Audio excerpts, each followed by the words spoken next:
जेकॾहिं वकील में महिनत जज़्बो न हूंदो, टॉलरेंस न हूंदी ऐं क़ाबिलियत खे पंहिंजी न वधाईंदो, सखर से पैदल रेल की पटरी पर चलकर रोड़ी आना पड़ता था। हम पांचों आदमियों ने 2 साल तक लगातार बगैर किसी मुआवजे के पढ़ाया। आरिफ खिलजी साहब ने बहुत शफकत से, मोहब्बत से मुझे कहा, अब आपको हम यहाँ पर कंसल्टेंट के तौर पर आपकी सर्विसेज लेंगे। आप कभी अपना हक हासिल नहीं कर सकते जायज़ तरीके से जब तक कि आप दूसरों के हक को भी सामने न रखें।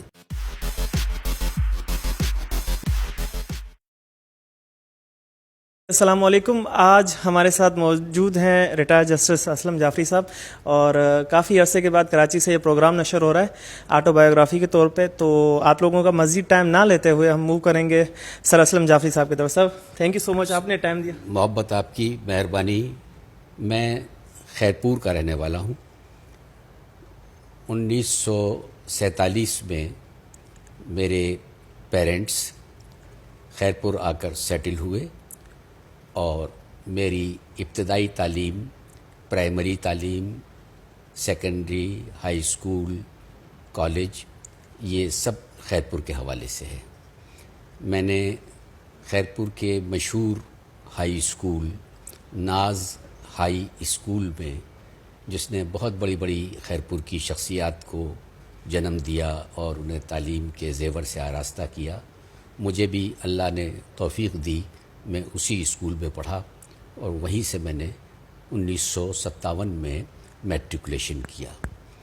उसके बाद फिर मैं खैरपुर में कॉलेज खुल गया था, मुमताज़ कॉलेज खैरपुर के नाम से।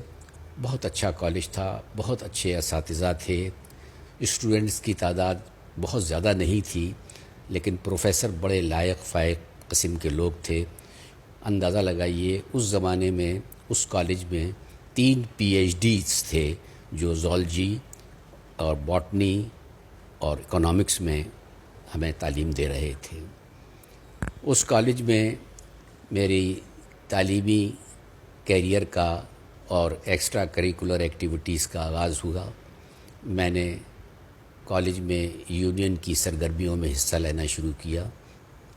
पहले साल में मैं क्लास रिप्रेजेंटेटिव मुंतखब हुआ, दूसरे साल में मैं जॉइंट सेक्रेटरी रहा कॉलेज यूनियन का, और तीसरे साल में जबकि मैं BA में था, मैंने कॉलेज के जनरल सेक्रेटरी के हैसियत से अपने फ़राइज़ अंजाम दिए।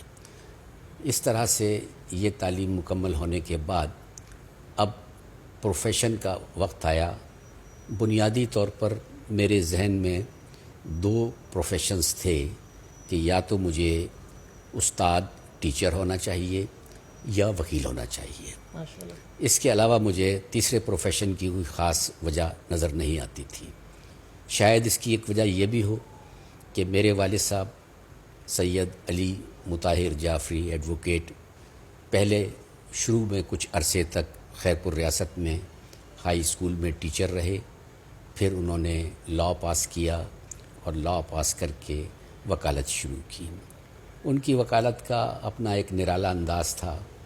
मज़दूरों के, तलबा तंजीमों के बच्चों के और हारियों के मुकदमात, उनके पास मुकदमा नहीं बल्कि एक फ़र्ज़ होता था जो कि फ़ीस के बग़ैर उनके मुकदमात को चलाया करते थे। ख़ानदान को थोड़ा सा इन मसाइल की वजह से हार्डशिप भी फेस करनी पड़ी, मुझे भी, लेकिन हम लोगों ने कभी बाप की उसूलों पर आँच नहीं आने दी। रूखी सूखी में गुज़र किया, लेकिन बहुत खुश असलूबी के साथ। वकालत शुरू करने के बाद मुझे सखर में दाखिला मिला, क्योंकि खैरपुर में उस ज़माने में लॉ कॉलेज नहीं था। मैं सखर में दाखिल हुआ। रोज़ाना सखर जाना खैरपुर से उस ज़माने में बड़ा मुश्किल था। पब्लिक ट्रांसपोर्ट नहीं थी, सरकारी कुछ बसें चलती थीं, उनके भी कुछ औकात उल्टे सीधे थे, लेकिन कॉलेज में जाने का, कॉलेज अटेंड करने का, रेगुलर रहने का शौक़ बहुत मुझे मजबूर करता था कि मैं धक्के खाता हुआ, परेशान होता हुआ बस में बैठकर कॉलेज तक पहुंचूं। और अगर कभी वापसी में बस निकल जाती थी, थोड़ी सी बसें चलती थी, टाइम ज़्यादा हो जाता था, तो फिर मुझे सखर से पैदल रेल की पटरी पर चलकर रोड़ी आना पड़ता था और वहाँ से खैबर मेल में 3rd کلاس کا ٹکٹ لے کر خیرپور کے اسٹیشن پر آ کر اترتا تھا. تو اس طرح یہ ساری زندگی ایک اسٹرگل ہے جس میں میں نے اپنے آپ کو بہت زیادہ انوالو رکھا اور کوشش یہ کی کہ خاندان میں جو کچھ اچھی قدریں تھیں ان کو کبھی ہاتھ سے جانے نہیں دیا. پریکٹس تک کرنے تک ہمارا فائنینشیل اسٹیٹس بہت زیادہ اچھا نہیں تھا گھر کا، لیکن شکر ہے کبھی ہم نے کسی کے آگے ہاتھ نہیں پھیلایا. وکالت میں نے بہت محنت سے، بہت عزت سے، میرے باپ مجھے یہی سمجھاتے تھے کہ یہ پیشہ بیٹا اس قسم کا ہے کہ تم اس میں فیس کو حلال کر کے بھی کھا سکتے ہو اور حرام کر کے بھی کھا سکتے ہو. میں نے پوچھا کیسے؟ کہنے لگے کہ ایک کیس آیا تمہارے پاس جو بہت کمزور ہے، تمہیں پیسوں کی بھی ضرورت ہے. تم نے اس سے کہا ہاں ہاں بالکل میں 5 منٹ میں تمہارا یہ کام کرا دوں گا، یہ ہو جائے گا، وہ ہو جائے گا.